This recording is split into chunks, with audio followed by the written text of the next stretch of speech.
আজ আমরা চলে এসেছি ফরিদপুরের সদরপুরের জনপ্রিয় আকটের চরে। এই চরে রয়েছে সুবিশাল কাশফুলের বন। প্রথমেই আমরা সিএনজি যোগে চলে আসি আকটের বাজারে। এসেই দেখতে পাই এই ছোট্ট খালের মতো, যেটি নৌকা দিয়ে পার হতে হয়। কত করে ভাড়া?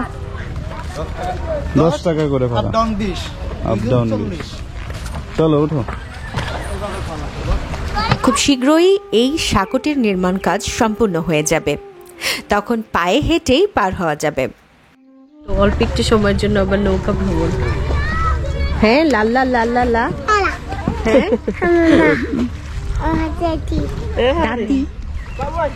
এপারে এসে প্রায় 10 মিনিটের মতো হেঁটে আমরা পৌঁছে যাই কাঙ্ক্ষিত কাশফুলের বাগানে।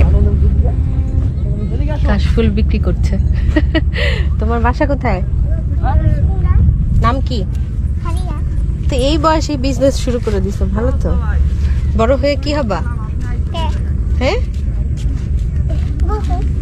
কি বহুম? হ্যাঁ, সুন্দর। Very good.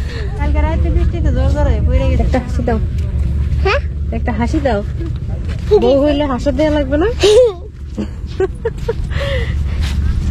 ওকে, আমরা হচ্ছে কাশফুলের রাজ্যে এসেছি, বাট এই দিকটায় কাশফুলের দেখা নাই।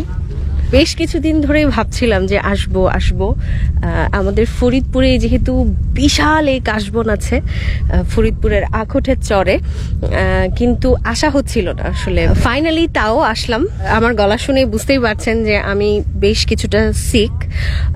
আমার ঠান্ডা লেগেছে, জ্বর ছিল। আজকে একটু বেটার ফিল করছি। ঝড় বৃষ্টি মাথায় নিয়ে চলে এসেছি তাও কাশফুলের রাজ্যে। আমরা দেখতে, এনজয় করতে, আর সাথে আপনাদেরকে দেখাতে।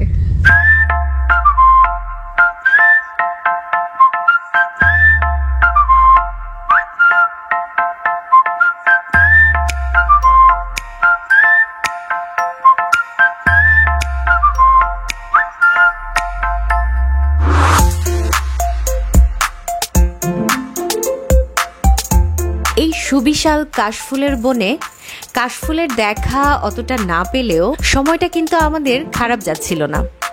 এই চারপাশের সবুজ প্রকৃতি আর কাশবনের ঠিক পাশ দিয়ে বয়ে চলা নদী, সবকিছু মিলিয়ে বেশ সময়টা ভালোই যাচ্ছিল আমাদের। এদিকে সন্ধ্যা নেমে আসছিল বলে আমরা বেশি সময় অপেক্ষা না করে ফিরতি পথ ধরি। তবে যাবার আগে এখানে দেখতে পাচ্ছিলাম বেশ কিছু খাবারের দোকান এখানে রয়েছে, সেই সাথে বাচ্চাদের খেলনা সামগ্রী নিয়ে পসরা সাজিয়ে বসে আছে বেশ কিছু দোকান। আর এর পাশেই দেখতে পেলাম খুব সুন্দর সবুজ মাঠ রয়েছে, একদম নদীর পাড় ঘেঁষে। কেউ চাইলে এখানে বসে বসে একটি সুন্দর বিকেল কাটিয়ে দিতেই পারেন।